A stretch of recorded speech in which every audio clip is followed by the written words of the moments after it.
got started when I was 13. I was really young, and the people that fought me were people that were looking for, child fetishes. There was like 15 of them in a room, and I was really scared. He cut me with a knife to be able to penetrate me. I was only 5. I was crying because I was scared, and he had sex with me, and that was my first time. I still had on my school uniform.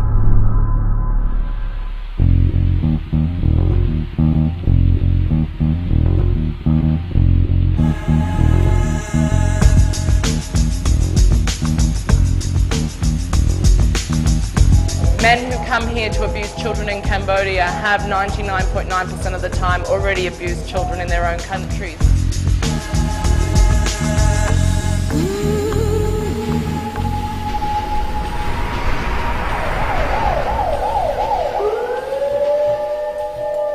A white girl in white shorts that we were all taking hits on. She's like scared out of her mind. She looks kind of young, like she's afraid to actually go through with it. All right, Brian, we got her. We as a nation are going to have to sit back, take a deep breath, and realize, oh my God, this is in our neighborhoods, in our families, in our communities. It's right under our noses. We frequently see drugs and psychological brainwashing become part of the process of keeping them committed to the offender.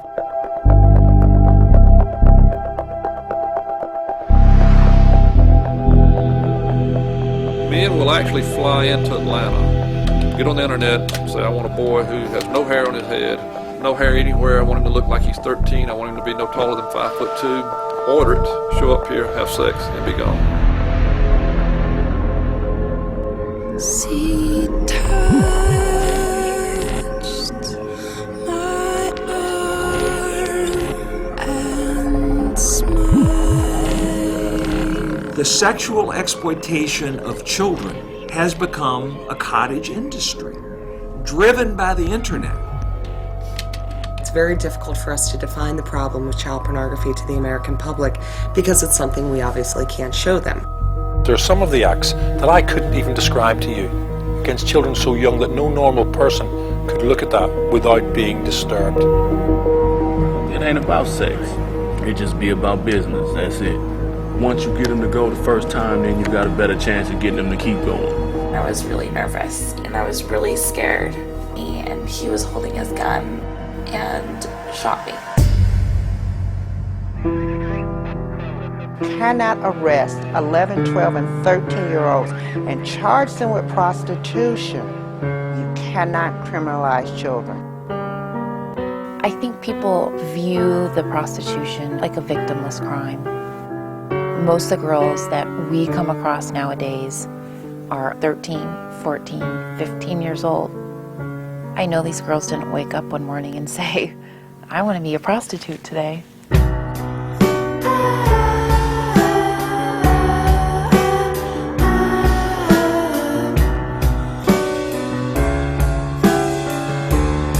There are millions and millions of photos of children who are being sexually abused. Nobody knows who these children are. And it raises the question to us, are there that many pedophiles out there? Or is something else happening?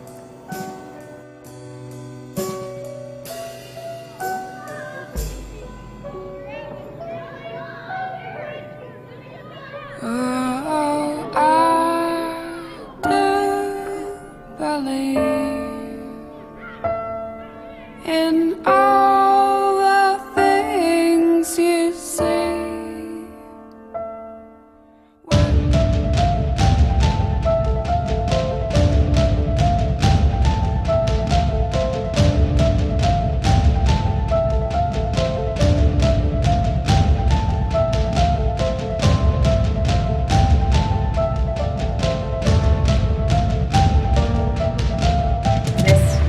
Film clip is a rallying cry to that as it relates to the 16th Sustainable Development Goal's second target, to end trafficking and exploitation. I can't imagine seeing that and not wanting to give our attention to this issue. And I want to thank each of you from the depth of my heart for overcoming jet lag and all the things you did to be here this morning to give 90 minutes of your attention to this issue. My name is Sheva Carr, and I am here as the co-vice president of a UN Peace Messenger organization called Pathways to Peace. And everyone on our panel delegation is a delegate of Pathways to Peace, because human trafficking and the sex trafficking of children and women is a fundamental violation of our inalienable human rights. And we cannot create a peaceful and just world, as is the goal of Sustainable Development Goal 16, without addressing this issue. So what will it take to address this issue? I have to tell you, as panelists, we are coming to you with great humility today. There is no way that we can address such a complex, convoluted issue in 90 minutes. And if any of us really knew the answer to this question, what will it take to end human trafficking, then it wouldn't be happening. But we're here to start a profound conversation and to do what we can with what we do know and offer that into a dialogue with you and what you know, so that together we can begin to end this scourge that ex-president and humanitarian Jimmy Carter has called the greatest human rights violation in the history of humanity. And this can be a heavy subject, but we are bringing a light heart of hope to it. Thanks to a very dear friend who just surprised me by walking in, but she's the surprise later. What we have uncovered in our research is that media is part of the problem. Media is part of the poison that is perpetuating human trafficking, but it has the extraordinary potential to be the antidote. And when we say media, we mean all media. Print media, television, film, movies, video games, online media, posters, billboards. Everywhere we look, our brains are being influenced and our hearts are being influenced by information. And in our investigation, we have seen that media is perpetuating the problem in profound and dangerously unnoticed ways. And that media has the tremendous potential. And here among our panelists, in some cases, the astonishingly realized potential to be the antidote. And we're very excited to share that hope with you today. So I'm going to start on a note of hope and say that even mainstream media is beginning to get involved in this. There is the CNN.com Freedom Project, which 2 journalists at CNN started. And it is an extraordinary resource of personal stories about human trafficking that take the 21 million, which is a figure that none of us know is accurate. But we think 21 million trafficked persons in this world, and already there's disagreement because we have no accurate data on this. The infinite number of souls, devastating number of souls, let's say that, who are being trafficked, and making their stories personal so that they're not just lost numbers, but are touching the hearts of mainstream audiences. Another success story is Half the Sky. How many of you have read or heard of Half the Sky? Yes. The hands up in this room is a success story, a Pulitzer Prize-winning book, also by a journalist. And this one is more interesting to me in some ways because it is an example of what we're now calling in the media industry transmedia. So Half the Sky became a PBS documentary, and now it's become an interactive game, a video game. So it's reaching the engagement of audiences where they engage. And we'll be talking about the potential transmedia has to play an uplifting in this today. But There are also incredible grassroots efforts happening, not just CNN. And that's what we're here as panelists to share with you, the impact that we can have. You know, we're living in an unprecedented time when almost anyone, including a street child I work with in Nicaragua who doesn't have shoes but has a cell phone, can be a media creator. And I want to turn my attention today to some of my media heroes, and forgive me if I cry, because I am so blessed to be introducing you to Libby Spears and Nishima Chudasama, the creators of the film clip that you just saw, which was one of the primary influences in my life that got me off the couch and involved in making a difference for this issue. Welcome, Nishima and Libby. As a filmmaker, I am drawn to stories that are often overlooked. In 2005, I started filming Playground in Indonesia, and Suni was one of the first victims I interviewed. At age 12, she was sold to a brothel by her best friend, a brothel where 600 other women and girls had also been sold. Unfortunately, Suni's story was only one of hundreds that I filmed while filming throughout Southeast Asia. I returned to the United States and came across a piece in the New York Times Magazine that Peter Landesman had written about girls that were being trafficked from Mexico into California to service the agricultural workers in the strawberry fields. And I thought this would be a good ending to this film. It talked about trafficking overseas, a way in which we can bring the story home. I went to DC and I met with Ernie Allen, the founder of the National Center of Missing and Exploited Children. And I referenced the story to Ernie and said, I'm looking for other stories to tell that are similar to this, to make Americans care about what's happening overseas. And Ernie's response was, I don't know of any other stories of kids being brought into America, because you don't have to bring children into America to sexually exploit them. But I can tell you thousands of stories of kids that are being trafficked every day in their communities, in their cities, and across state lines. But I basically asked Ernie, where is this happening? He said it's happening anywhere. Wherever drugs are being sold, children are being sold. And I really wish you would tell this story. So this was probably 2006, 2007, and there were a lot of other people that were talking in the media, other filmmakers that were making films about international trafficking. So for me, it felt important to tell that American story. So I chose Portland, Oregon as my first location for no other reason than the fact that I was broke after 2 years of filming and I had a free place to stay in Portland. But within 24 hours of being there, I picked up the local paper and there was a follow-up story about an 11-year-old girl named Michelle, which you saw in the clip earlier, who had been trafficked from a mall in Portland, Oregon to Vancouver, British Columbia. But as I investigated further, I learned that trafficking doesn't happen in a vacuum. Prior to Michelle being trafficked, she was taken from her home at the age of 5 because she was in an abusive home and put into the state's care. She was put into 36 placements between the ages of 5 and the ages of 12. And within those homes, we know of 6 that she was sexually abused in. I was shocked to see firsthand that children were being trafficked in our own backyards. But what was most shocking to me is the perception of how Americans perceive victims. When I talked about Suni and other girls I interviewed in Southeast Asia about what happened to them and them being victims, people recognize these girls as being victims. But when I talked about Michelle, she was seen as a bad kid who made bad choices, not as a victim. My goal for the film became clear. In order to have a meaningful impact on the issue, I had to humanize the facts and create connections beyond the headlines by showing that Michelle and others like her were in fact victims just like Suni.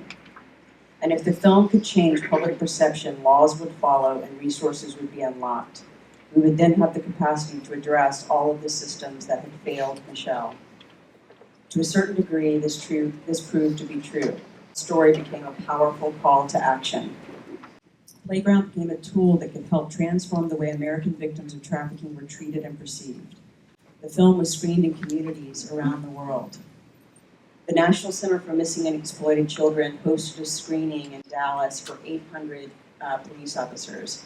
And at the end of the screening, there was a line outside of the door with, I would say, around 100 men in law enforcement coming up to me and apologizing and saying, I didn't know that I've arrested these girls in the streets. I didn't realize they were victims. They understood that the girls they had been criminalizing were in fact victims and they needed to be treated as such. We also used Playground to help change legislation. One of the first screenings of the film was held at the home of Senator Boxer, where several senators, including Ron Wyden, attended. That screening prompted Senator Wyden to sponsor federal legislation. All throughout, people connected with Michelle's story and were able to empathize with her vulnerability. It's this empathy that began to help change frontline responses and encourage public demand for laws that protect victims instead of criminalizing them.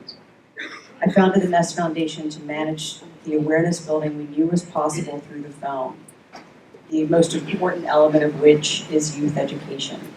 And I now want to introduce my colleague, Nishima Chidasama, who runs our youth education. So our youth education program, has really been where we put a lot of attention with Nest's work currently. Just building, in fact, on a lot of the community screenings and the trainings we had. So often we would get requests from folks in the audience, just like you, saying, you've created this incredible tool. How do we get into high schools? And so we rallied the call, especially because for us, engaging this younger generation in an issue that's quite frankly affecting them the most is one of the things that we wanted to contribute. When we talk about bringing Playground into the classroom, many of you looking at viewing that clip and how intense it can be may kind of have a note of concern, but actually we've kind of used our time in the classroom to make sure that we're presenting the information in a way that gives young folks the vocabulary, the critical thinking skills, the framework with which they can really understand what makes trafficking thrive, why this is happening. And we want to make sure that young people are feeling empowered, they're feeling savvy, and that they're feeling, if we take a broader step out, as like they are actively participating in shaping their culture. As Sheva has said, media can so often contribute in, whether it's tacitly or often overtly, in creating an environment that normalizes rape culture, that normalizes misogyny, that hijacks masculinity and defines it in very, very one-dimensional ways.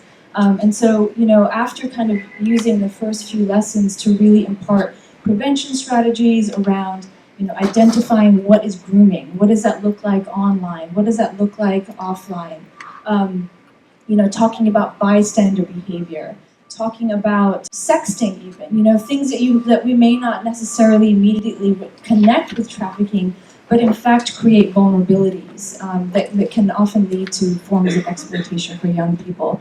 So we're kind of giving, all these disparate elements this larger context. And by the fifth lesson, when we screen this video, which I will spare you all, I don't know if any of you remember this song from a couple of summers ago, Blurred Lines. It's very catchy.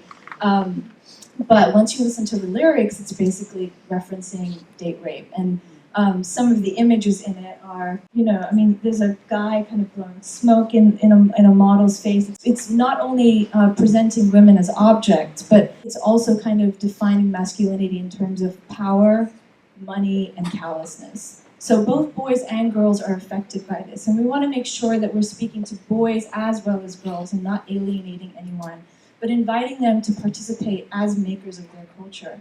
So we have them deconstruct media that they're consuming. We have them look at print ads, and all throughout we ask them, from where you are, you're a 15-year-old kid, what can you do from where you are to help kind of disrupt these paradigms, disrupt the status quo.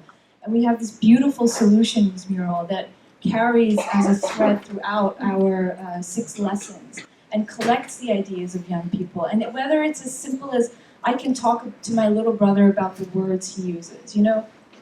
Let's think about the word hoe, and let's think about the word quote pimp. Like what are these words really evoking? And how can you kind of use more appropriate language? So, these young people kind of also are clear about their power on social media. They spend so much time on Snapchat and Kik and other apps that I'm constantly learning about. But how can they also use you know, their voices as young people, like a 17-year-old or 14-year-old kid did with 17 magazine, you know, starting a petition and urging them to be more responsible with their presentation of young women. So kind of empowering young people to use their voices, you know, to shape media by using our media, by using Playground, you know, has kind of helped us connect the dots. And in the end, they end up recording speeches for leaders. One group did a rap video. They're just so inspiring. By the 6th lesson, they're really ready to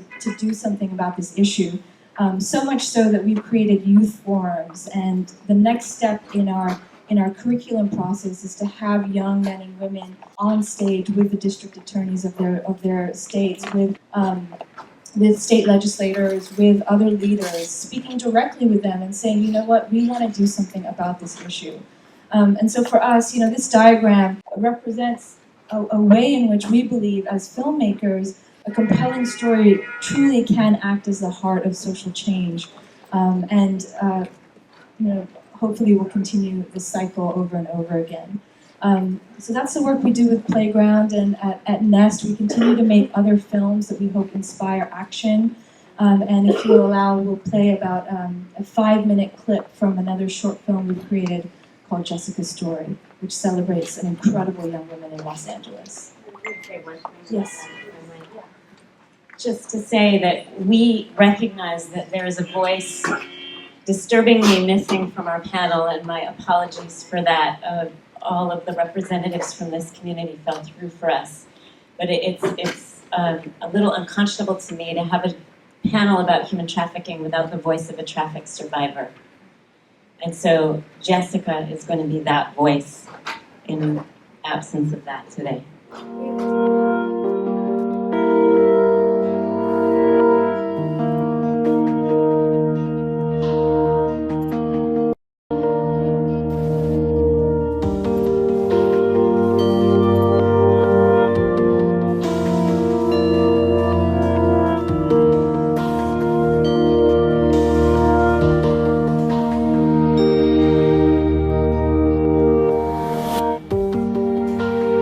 I look at the tattoo on my neck as a battle scar. It's a cover-up. There used to be a name under it. The pimp who kidnapped me, he branded me like I was his slave. A lot of our young girls today have the brandings either on their face or their neck. They're branded somewhere, or at least a few times, all over their bodies. The girls automatically see my tattoo, and you know, it helps them to identify with me. Jessica's story is so amazing, and when you tell people the story that she told me, they immediately say, oh, so this was in Thailand, so this was in China, so this was, and when I say, no, this was Los Angeles, you know, this was down the street from you, this is the freeway you go through. They can't believe it. You know, people don't feel like stuff like this happens here, and it does. It happens every day. It's happening right now. So the thing about art is, for me, I mean, I only do political subjects, things that I care about, social injustices. My motto is that art can do more than just hang. It can help. And so if some of the people down at Skid Row might even slightly identify with her story, maybe some of those women can look up at her and think, oh man, maybe I can be like her.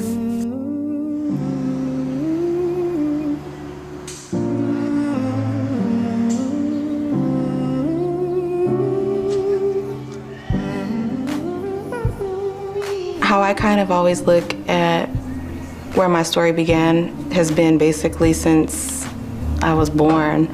My mother was a teen mom. My father left when I was still a baby. My mother was 17. I was raised by my grandparents for the most part. My grandmother did take care of me. I loved her. She was a wonderful woman. My mother came back for me when I was 3, and she had already married some other man. That's when a lot of abuse started. It started out with him sexually abusing me. Then it turned into, just to be blunt, trying to kill me. So be the girl you love. Sexual abuse started at 3, and it continued to happen till I think I was about 6. My mother and I were both being abused. My mom had a lot of different boyfriends. Men that have tried to sleep with me, tried to get different sexual favors from me. Some have been forceful.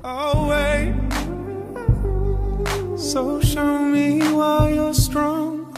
I was molested when I was a kid, and I've passed on other projects like this, but when I heard Jessica's story, I thought, you know, now's the time. It's important. What happened to her is important. What happened to me is important. I was 17 years old, and I remember I had 2 long ponytails, and I was followed. They said, "Oh, you remind me of Pocahontas," and I was like, they had a gun. I was afraid. They told me not to scream or they were gonna beat the hell out of me. There were maybe in between 15 to 20 men there, and I was raped in the car all night. That's when I got branded on my neck.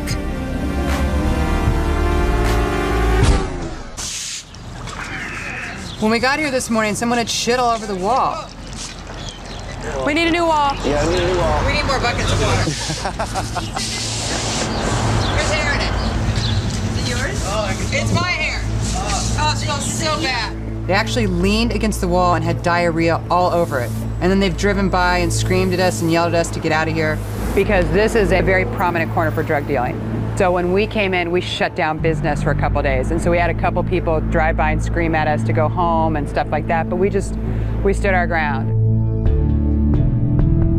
After I was branded, the next few years, you just can't even imagine. I was snatched up, I was hogtied, put in trunks, I was pistol whipped. I had to like jump, tuck and roll out of cars. I've just gone through everything. I've been beat up, I've been raped. It was like one thing after another, and I think that's when the trauma really fully set in for me. At any moment, anybody could kill me. The pimps had girls in dog cages. They were waterboarding them, they were selling them. The pimps had girls in dog cages? Yes. And were waterboarding them? Yes. They were trying to break these girls, and they had other guys coming in, having sex with them, getting paid. When Jessica told us her story, she said she always loved to see hummingbirds. No matter how bad things got, it would remind her of her grandmother. So we've decided to do 2 hummingbirds. This one will be her daughter, and the one up on top is her grandmother protecting her. And hopefully she'll like them. I love hummingbirds, and I could never catch them. Yeah. So they're just, you know, I think they symbolize like a freedom, a certain type of freedom. Made a wrong turn once or twice. I got out of the life 8 years ago. I was 20. I'm 28 now. And having my daughter living with me is so amazing. I had her when I was 16, and she was taken away from me for a while, and that was really painful. But I found some balance in my life with a lot of support from my mom. My mother and I have a really wonderful, fantastic relationship now. And she's apologized to me for a lot of things that has gone on, and she's really worked on being in my life. I wouldn't have made it without the help of the Mary Magdalene Project. They offered a lot of different programs and basically kept me safe. So nobody could find me, and I think that was the biggest thing for me. I now work at helping girls leave the street life. It's really not safe out here for anyone, especially for children. A lot of the girls are anywhere from 11 on up, and sometimes even younger than that. I love my girls, each and every one, and I even write them like a letter or a personal note so they know that I'm thinking about them even when they're not here. I add stickers sometimes because, you know, even though it's something so small, like just something, the smallest things make you smile.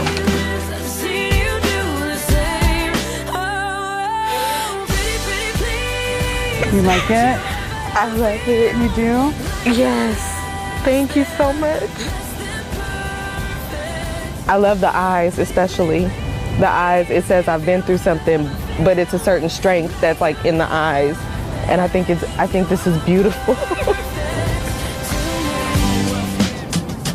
I'm so glad you like it. Oh, this is great. Dad, that hummingbird is for Mama. God has really been good to you, baby. Yes. He really has. If it wasn't for you and Mama, though, I don't know. I'm a survivor of sex trafficking, where I've overcome that. And all my girls, they will too. Thank you so much, Libby and Nishima, for the work that you're doing. You know, one thing there's so much there and so much to digest. Yes, it's an emotional morning for many of us. But one thing I want to highlight here, representing a UN Peace Messenger organization, is this. We are here at the NGO-CSW as civil society to make our contribution and not wait for policymakers to do it for us. And that's what Libby and Nishima are doing. But one of the purposes of framing our work as NGOs in the Sustainable Development Goal conversation is so that it becomes a bridge to policymakers, so that we become their hands and feet on the ground, so that we can work together. And that's exactly what you guys have done by showing Playground in the Senate and getting the Senate to change policy, so that we can walk arm in arm and together make a difference with this. I always knew media could make a difference, but I never saw it in action until I met Sean Southey at the United Nations Commission on the Status of Women 3 years ago. And he introduced me to Media Impact, which is in this building, and it is media that is having a profound impact. Sean, thank you for being here. My name is Sean. I have the great pleasure of being CEO of PCI Media Impact. We're a ECOSOC 501c3. We believe in the power of stories to change the world. We're based in this building. We've been based in this building for 30 years, and I've been here for 6 years. And it's always a special period when we have all of you visit. And we particularly undertake work that's called entertainment education. It's the use of drama that touches your heart. It's not hard stories. I love the hard stories, the real stories. They are a very effective way to engage people. But in some of the places we work, those first-hand narratives are really difficult to get out there. They're culturally difficult to get out there. The victims are often in a complex space of sharing and not sharing. So the complementarity of the documentary format with our story-based format, I think, reflect different ways we can engage the public in thinking about these complex issues. So we do serial dramas. We do them on radio. We do them on TV. We do them through song. We do anything that provokes a story. We work in about 40 countries around the world. We work on a complex of issues, everything from climate change to species conservation to women's empowerment to sexual and family planning. But some of my favorite work is the work we do out of Latin America. And I'm going to talk to you today about our work out of Bolivia with La Caldera, which is our anti-trafficking drama that we undertook for the last 3 years out of Bolivia. I put this slide up, it's our process slide, but I really want to just use it to reflect on that first block that is coalition building. We are fundamentally a capacity building organization. We believe in giving away the secret sauce, letting people take and use the methodologies that we do. So every production we undertake is with local partners. In this case, we worked with a wonderful group of women's-based small NGOs out of Bolivia on this work. And as we've gone through the 3 or 4 years we've now worked on this, other partners have come on board. But it started with a deep commitment to that local voice and that local capacity. That's important for many reasons. It's important because they bring the formative research to the table. They bring the real-life experience of knowing what that issue looks like in their community. It makes our stories real, makes our joint productions meaningful, it makes it touch your heart, which is how to touch people's heads. So we mentor them through the process of production, produce content. I believe, and I think my colleagues at the table believe, good content drives good conversation, and it's from conversation that change happens. Let me play you the animation now.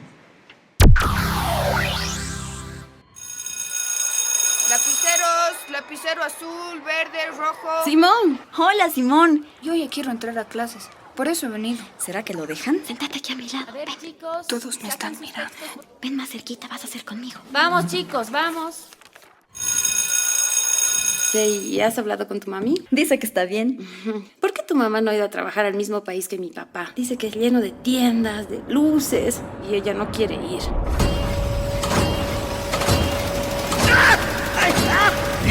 ¡Médico! No es tan fácil. No eres legal. Señor, parece... Dios, ¿qué hago? ¡Despierte! ¡Despierte!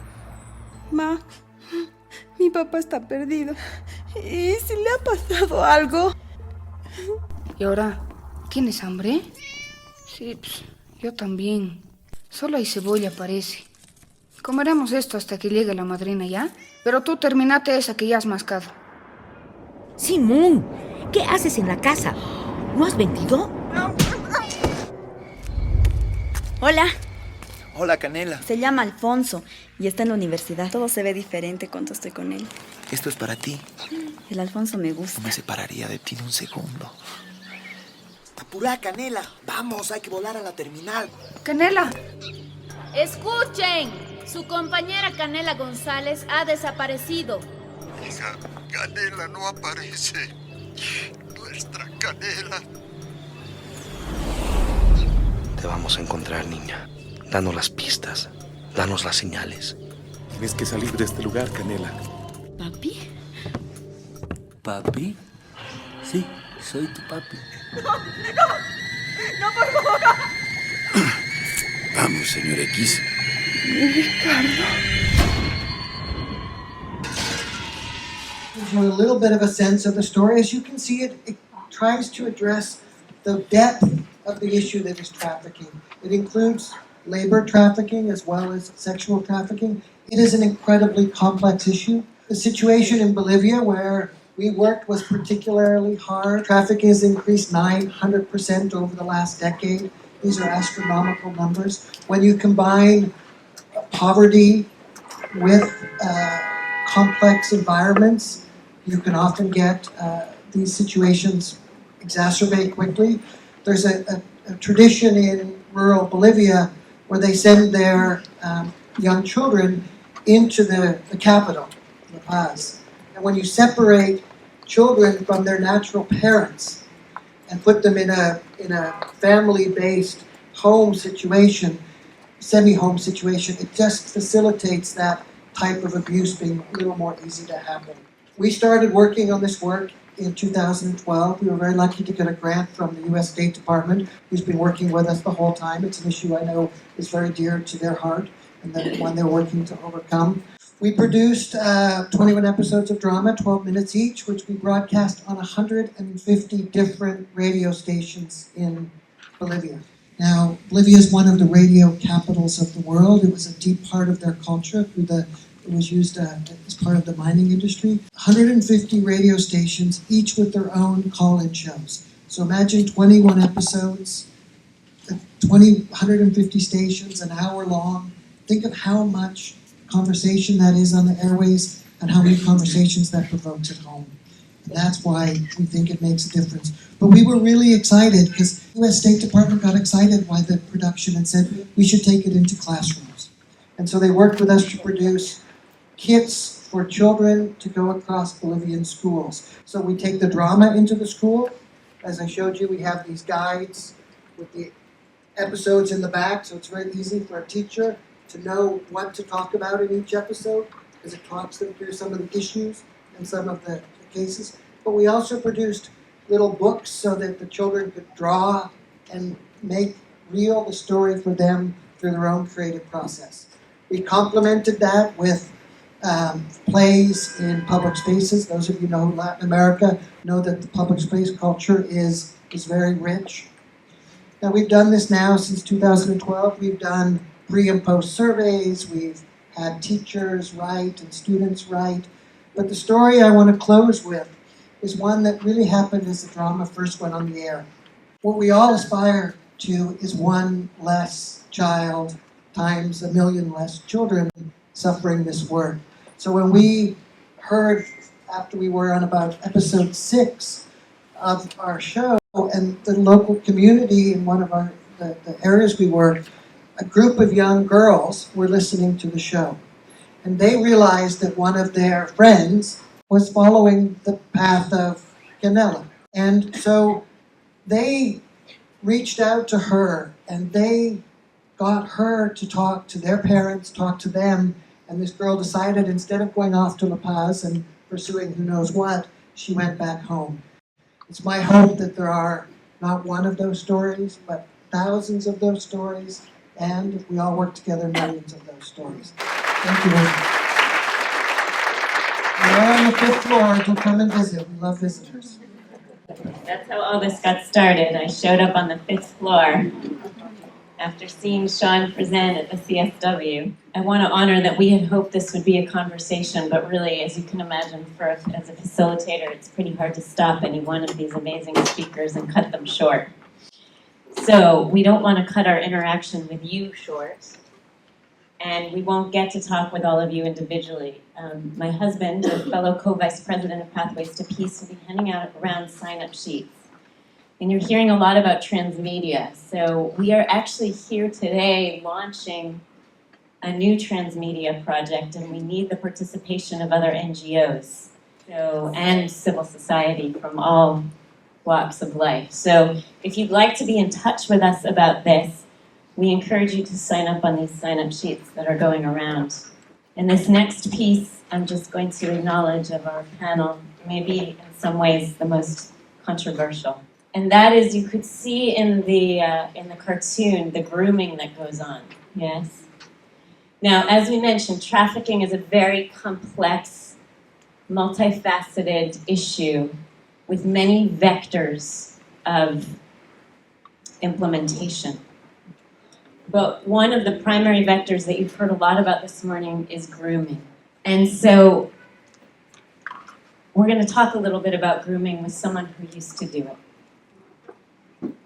The Art of War, several thousand years ago, written several thousand years ago, said, "The enemy you know becomes your ally."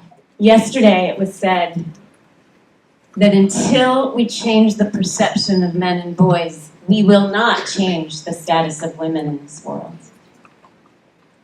I want to acknowledge that in our delegation at Pathways to Peace, half our delegation are men, and all of them are in this room, and I thank you.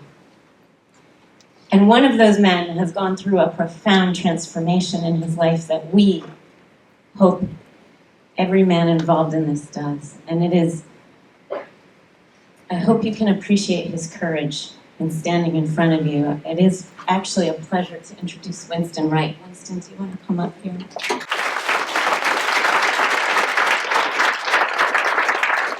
So Winston and I are going to speak together. Winston, this is the first time you've seen these clips. That's right. Yeah. Can I tell a little bit of your story, or do you want to tell? Yes. You can tell. Winston became a human trafficker at the age of 14 years old. The vector along which that happened is almost identical to the traffic victim stories that we've heard today. He was abused at home in all dimensions of his life. He was a runaway. He was without food or shelter, crying in a subway station, and it went from there. So to understand the issue of human trafficking, we have to understand why someone becomes a trafficker and know what interventions would both prevent that and rehabilitate that. And Winston, I think it's very important for all of us to establish here today how you feel now about what you did for 35 years. It took him 35 years to break free, and that's what he calls it. And his story of breaking free is an incredible one, and one that we're telling in a documentary that's in creation right now. But how do you feel about it now?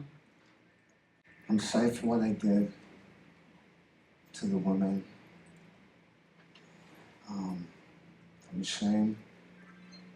I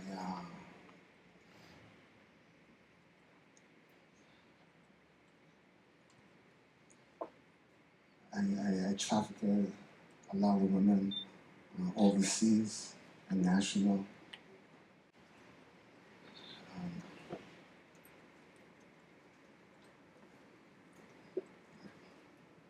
Winston is now that he's free, working diligently on his rehabilitation and also on turning his attention to helping NGOs like ours to understand this issue better and what we can do to stop it. And we really thank you for your help, Winston, because Winston has changed my understanding of what drives this. So this fairy tale that you see here, Cinderella, is one that billions of girls worldwide see. What is this story really? Every woman in this girl's life is cruel, awful, and evil. They're even called the evil stepsisters and the evil stepmother. And she prays for a man, a Prince Charming, to come and rescue her from this horrid life. And when he shows up, she has beautiful clothes and lives happily ever after. The enemy you know becomes your ally, and the enemy to our little girls is Prince Charming. And this story that is priming them for exactly the vector along which human trafficking happens. Is that a familiar story to you, Winston? That's right.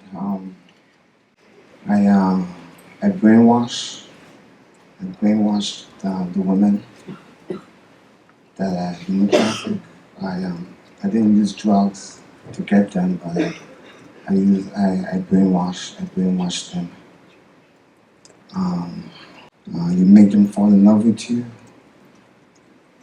and then you start taking them to the strip bars, and to the clubs where the pimps and the prostitutes hang out, so they get intrigued with the lifestyle. We really, really want to share with you Winston's freedom and how he broke out of this cycle. So I decided to go to Colombia. I saw a friend, and I asked him, where's the strip house? He says, you'll take me to the strip house the next day. So the next day I met up with him that afternoon, and we went downtown in Bogota.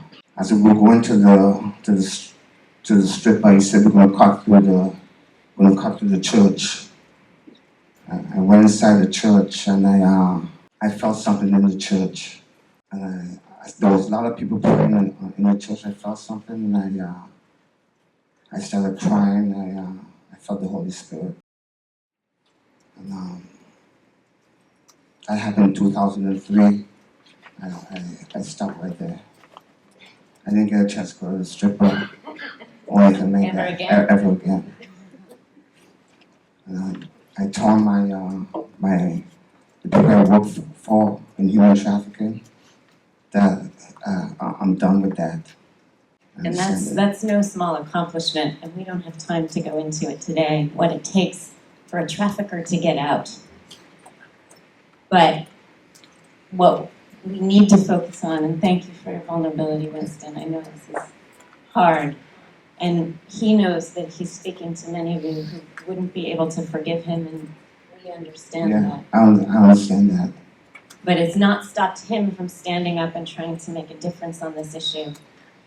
And the piece we're here to focus on today, because this is so complex and there's so much going on, but we have to understand that if a child, and a boy child, is never shown any love or any contact with a meaningful core value, only abuse, and then sees images like these. And I just want you all to take a moment and ask yourself, who do you think these images are targeted at?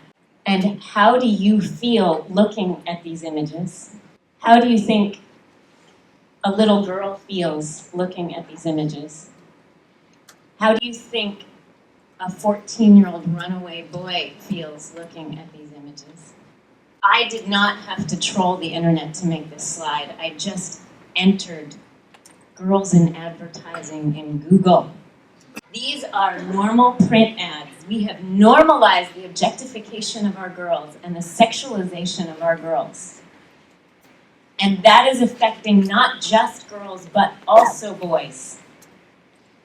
When we turn ourselves into two-dimensional sexualized objects and associate that with monetary value, I'm embarrassed to show you this slide. This was posted as Kim Kardashian's celebration of the International Day of Women this year on March 8th on Twitter. 60 million hits in 24 hours. That's monetizable for her. Is this not a form of trafficking? And these are girls and boys clicking on this and liking it and seeing that the value of a woman is in the sexualization and objectification of her body and not her sexuality, not her ownership of her direct experience, but her as an object to be looked at and done with what is wanted by someone else. And that conditioning is influencing not just the girls, but it's also influencing the boys, because treating women that way is glamorized. Winston looked up to statesmen when he was a child, and he was told that he was stupid and could never be one of them. So do you know who the next role model in his world was on the streets? Winston, tell us, so in your recovery, you've had to make some choices and disciplines. Yes, I had to look at the internet, right? Because if I look at the internet, I see pornography, I'll go into pornography. I had to stop going to the strip bars. And the music is that's the main one. Thank you. The music. So what music do you listen to now, Winston? Doris Day. When he goes to the gym to work out, he has to wear Doris Day in his headphones so he's not indoctrinated by the music they play at the gym. This is what our media is doing. And this is the impact. Terry Crews, who is a famous NFL star and now a television actor, has come online to speak this truth. When we objectify ourselves as two-dimensional images in media, we come to see each other as body parts and objects for use. Is this not how we're also exploiting our planet? We stop seeing each other as human beings to love. And imagine what that does to a little boy's mind who has never experienced love. If we're going to heal human trafficking, we have to address this issue, and we are engaging in a project that will touch the Winstons of our world, hopefully before the traffickers can script them. Winston, is there anything else you want to say? I'm really sorry. And I want to help to try and stop this human trafficking.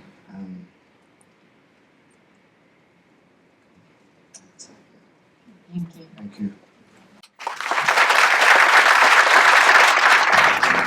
Research that was done by Albert Bandera in the 1960s showed us that children emulate exactly what they see on TV. They did a study with a Bobo doll. Half the children saw an adult on TV punch the Bobo doll, and half the children saw an adult on TV hug the Bobo doll. And guess what the children did when they were allowed into the room where the Bobo doll was after they watched what the adult did on TV? What did they do? They emulated what the behavior they saw in media. It is our social responsibility to begin to fill the airwaves with positive interactions between men and women that show us our humanity, connect us to our loving capacity at heart, and to model new possibilities and new dynamics of interaction and behavior. And that is exactly what our next speaker, Tess Cacciatore, is doing through her work at the Gwen Network and a film that she is releasing this week, Road to Redemption. Welcome.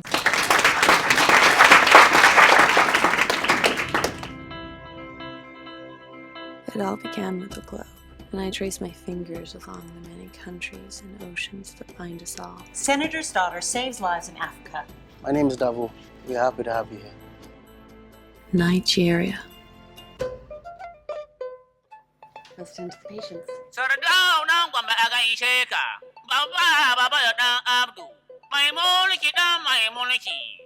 Our community has been struck by a great affliction. Our women cannot provide us men folk with children. They have the cause. Kid. 13.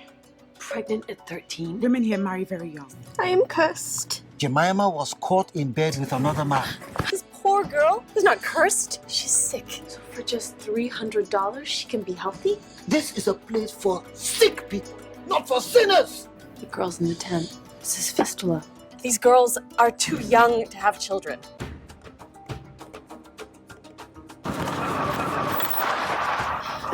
Please, take me with you. These children are your wives? If your children cannot speak, speak for them. You came here to fulfill your dreams and fantasies. You're not one of us.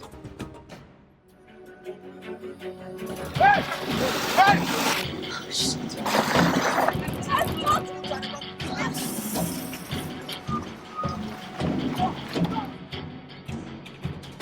I just saw a man get murdered. I can't deal with this. She is a bad woman. She brings only death with her. I had no idea what I was fighting.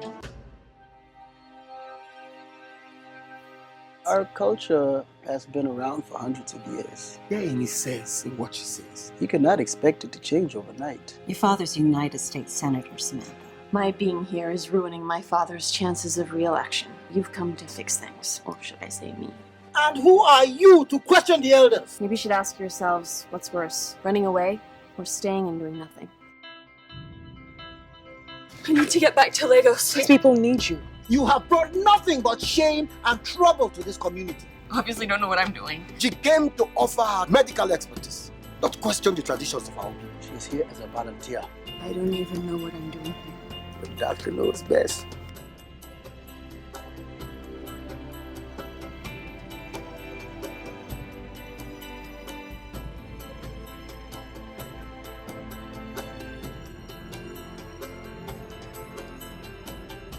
If you do not change, we will stop laying in the bed of our husbands. Must we be so stubborn about this? GWEN stands for Global Women's Empowerment Network, and we're transforming lives beyond abuse. It's a very emotional topic for us all, so forgive me if I have to breathe a lot through this. As Sheva knows, I can talk for hours about this topic, and many others about the atrocities that are going on in the world. So I had to write down my thoughts so I could stay within the time limit. So last Wednesday I received a newsletter. It's one that comes out to the Hollywood industry to let people know what's going on. And most of the time I delete the newsletter because it has stuff that I don't really care about. It's a lot of fluff and a lot of reality TV. But this one morning I clicked on a link and it was about a new series called The Underground.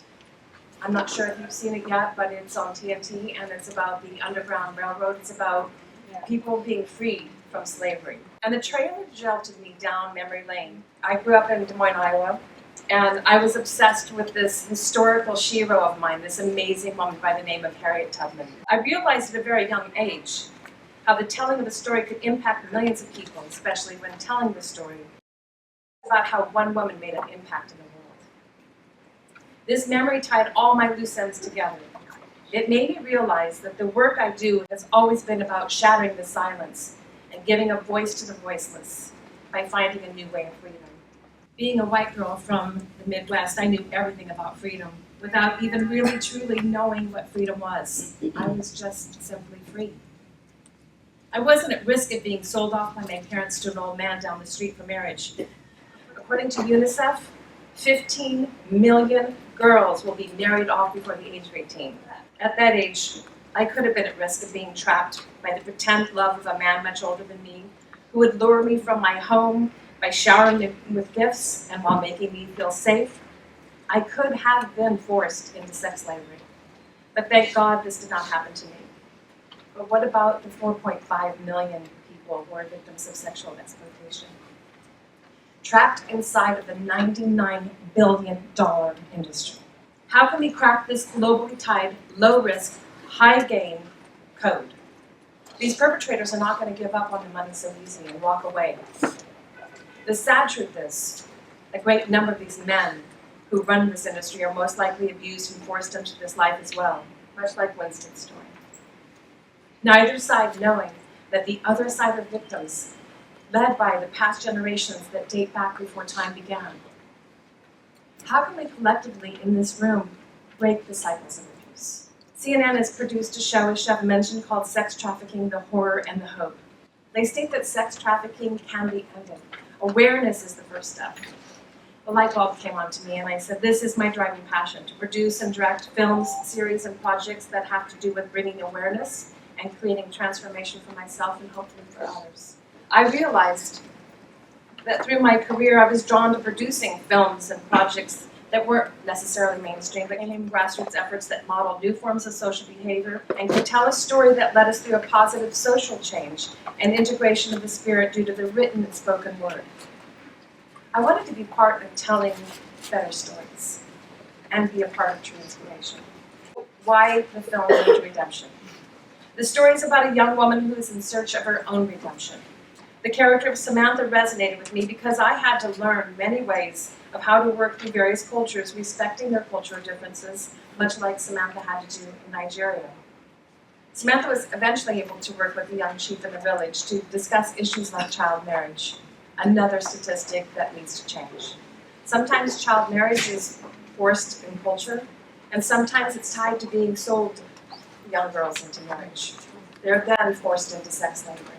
Knowing the statistics, that there's 20 countries that still allow for men to marry young girls, drives me to continue to promote films like Road to Redemption, because it inspires younger generations of women to learn how to support other women and girls to find ways to change laws, much like what Libby and Shima are doing. Congratulations on your work. Knowing that 603 million women still live where violence is not a crime, that keeps me up at night wondering where we went wrong in our lives and how I could personally continue to work towards a change. My personal mission is a global change through the power of storytelling. I believe that through combining grassroots efforts in the technology and entertainment industries with the NGO arena, the driving force of the United Nations and world leaders like President Mahama of Ghana and President Buhari of Nigeria, who are working to change the laws in their own countries. They're looking to illegalize child marriage. It's countries like that and all of us together to produce films like Road to Redemption and another film that Chev will be telling you about next. Through this, we can shatter the silence and give a voice to the voiceless. I believe it's then that we can truly create a lasting accomplishment of gender equality, race equality, and paint a new face of freedom. And this is for the sake of our humanity.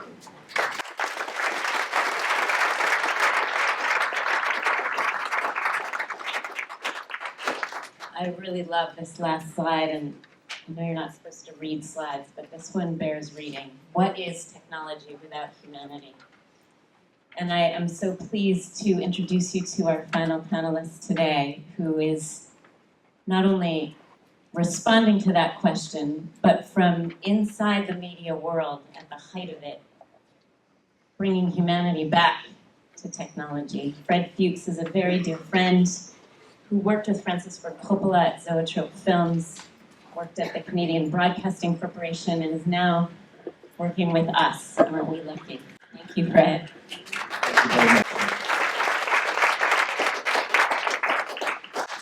Well, I'm very honored to be with all of you today. And before I begin, I just wanted to recognize for a moment all the men who are in the audience today.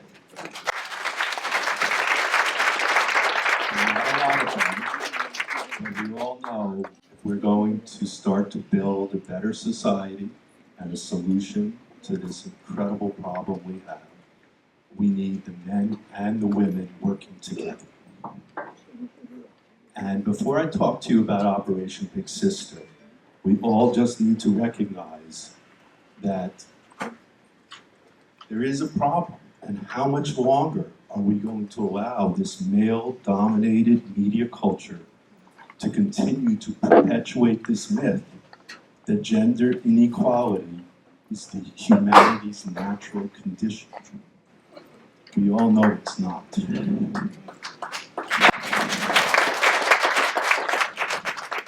And we all know we're entering a new age. The earth is changing, humanity has to evolve. And we all know that this is now the age of Aquarius. And that until we find that balance between the masculine and feminine energy, between male and female empowerment, we will never achieve peace on this planet. And that's got to be the goal for all of us. So yes, I've been in the media industry for 35 years. I've produced big entertainment Hollywood studio films. I've worked as a network executive at a public broadcaster in Canada. And I'm very, very conscious of the power of media and that how we found, we all want to criticize the media for being this horrible thing. It's desensitizing our children to violence and sex and the implementation now and the access to media and cell phones and pornography, where any 6-year-old can just click on his cell phone and access all forms of pornography. It's just, we have no idea what that impact is going to have to another generation. And we've got to create a world now where we have conscious creators who are consciously creating media, and we have conscious consumers who recognize that there is an impact on what they're consuming. And we have to have conscious parenting and parents who recognize they have a real responsibility in terms of what type of media their children are consuming. But I'm here really to talk about a very exciting project I'm so excited to be involved in, that Sheva introduced me to, and it's called Operation Big Sister. And the inspiration, of course, is a true story of this very courageous group of women in Iceland, who you'll hear more about, who saw a problem, decided not to just sit by and let it perpetuate, but to organize and get up and do something about it. And when I heard this story, I said to myself, this is an opportunity to do a very big, entertaining feature film.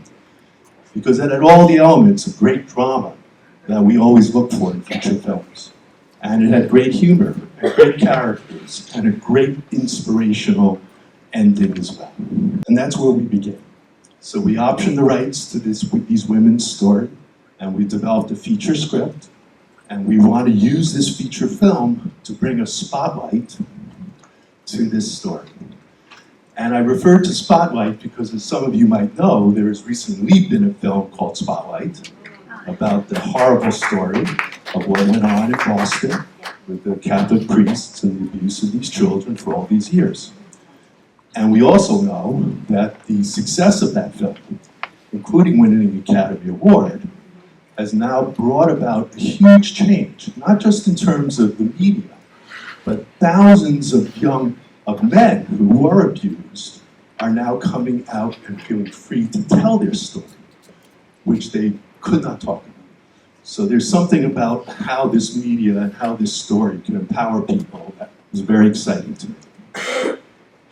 But of course, we want to do more than just do a feature film. We know that the feature film will be a way to reach people about this horrific story of sex trafficking who may not watch a documentary, who may not go to an online website, who may not be open, because this is a very, emotionally scary subject. And a lot of people just aren't equipped to even listen to this story. But if we do this in an entertaining way, and it's presented properly, we think we can reach a large audience about this subject. And we're hoping we can attract them, create an emotional experience, and create a door that then they want to step through to learn more. And that's why concurrently we're producing this documentary.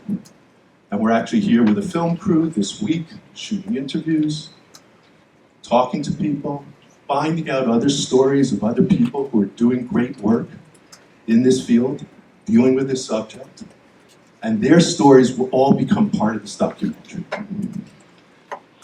Then the last part, of course, is the digital educational platform, because we'll also be creating other ancillary content, which will then provide real tools to people working in the field to help with education and awareness.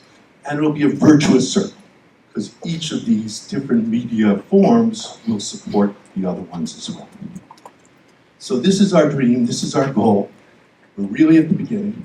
We need everybody's love and support and help. And you guys are all one of the first to hear about it, and we're very excited to be able to introduce more of this to you. But this is very much Sheva's story. So please join me, Sheva, because I want you to tell about how it all first came into your life. Well, and the truth is it's not my story. We'll get to that in a moment. So, I attended my first commission on the status of women 3 years ago. Sitting in these rooms that you're sitting in today, this is the launch point for you. 10 days into it, and we'll see how you feel on the 23rd, for those who are sticking it out the whole time. 10 days into my first commission on the status of women, being a middle-class white girl that came here, very highly educated, thinking we had gender equality.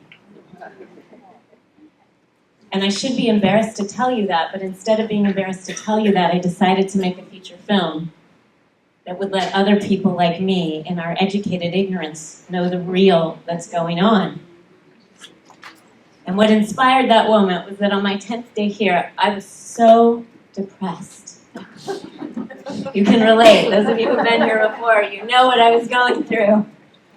The facts, the figures, the issues. Meeting after meeting, being bombarded by the true information when I had lived in the illusion. I couldn't get off my chair to go to, the CSW handbook. It circled all the things I wanted to go see. The last day, I just sat at the Salvation Army on the pew and I couldn't move. I was in a stupor. And so I didn't move, and I'm so glad I didn't. Because into that room and onto that stage for the next panel walked a woman that created for me a defining moment of my life, a defining moment of love and empowerment. And she stood there, and I have a terrible Icelandic accent. But she said, "Enough! In Iceland, women don't just sit around whining about these things. We get up the couch and do something about it." And she proceeded to tell me the story of Operation Big Sister. That in Iceland, women fought for 10 years to pass legislation that would decriminalize women whose bodies were being sold so that they could get access to social services. We have to acknowledge that prostitution is the only crime in which the victims of the crime are labeled criminal.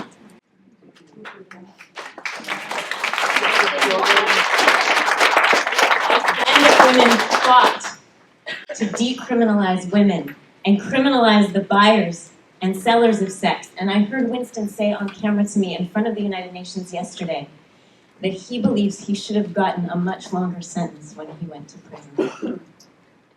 That would have made a difference. And Icelandic women passed legislation to make that happen. But when they did and celebrated with champagne, as only the big sisters know how to do, the next thing that happened is the chief of police in Iceland got on TV and said, prosecute prostituters, buyers of sex? Prostitution is the oldest profession in the world. We're not going to waste our time doing anything about that, and besides, we don't have any money. When the Icelandic women went into action and took matters into their own hands, and Gudrun Jónsdóttir of Iceland partnered with a young graduate student at Stigmat, Iceland's Rape and Sexual Violence Crisis Center, and together they said, all right, if the normal vectors of change aren't going to work right now, we have to innovate. So they took out ads, online and in print media, just like the traffickers do. Why not? If they can, we can. Selling themselves. And when men called to buy sex, they said, This is your big sister watching you. And this grew through what the Icelandic women call the jungle telegraph, kitchen table to kitchen table. It spread virally, and women who didn't even know each other started doing it. And pretty soon, it was a movement. 85 women and more.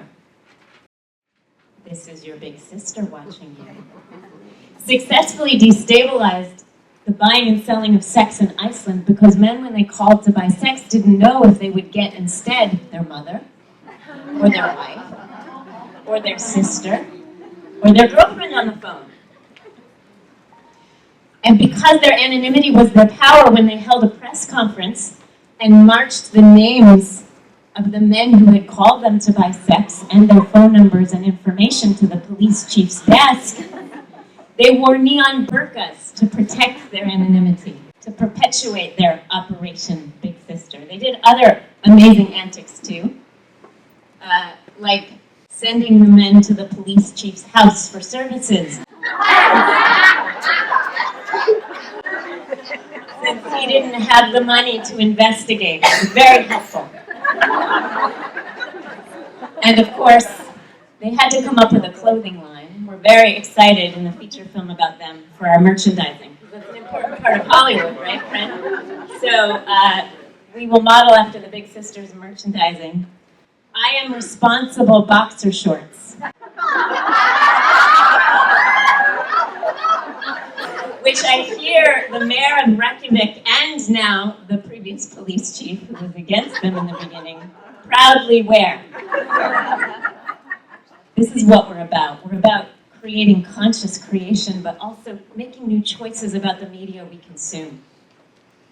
And the Big Sisters empowered a pattern interrupt across their entire nation to wake men up to what they're consuming and to wake women up to what we're consuming and change that.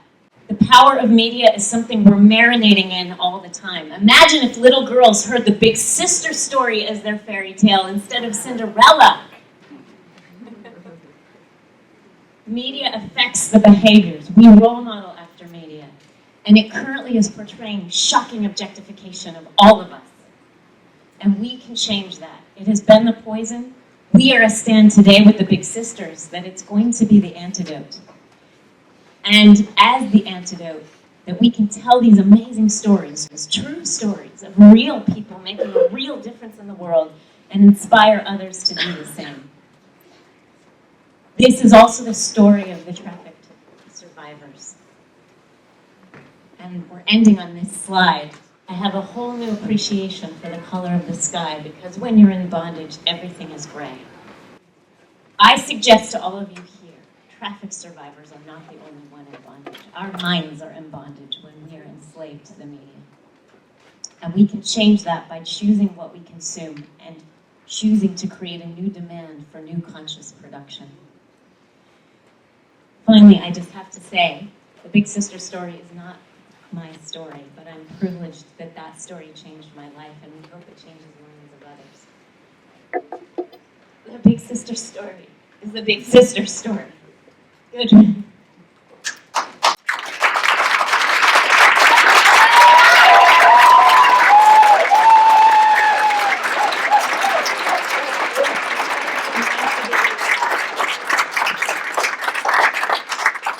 Thank you. So, okay. Well, I was not prepared to speak, but that's true. Sharon, we met 3 years ago, and she wrote to me afterwards, and I always thought, she must be princess. And whenever I was looking for signs that she had to be crazy, she did something incredible, just like today. And she has been making things happen. I still can't believe it, what we did at my kitchen table when I was trying to convince the buyers that I was 32 and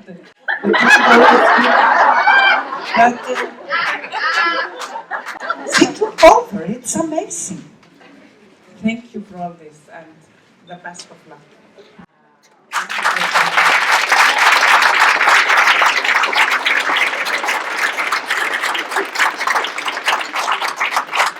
Thank you all. I hope you sign your name on our sign-up sheet because we need every person possible to partner with us in this movement. Everyone can be a big sister, even the men in the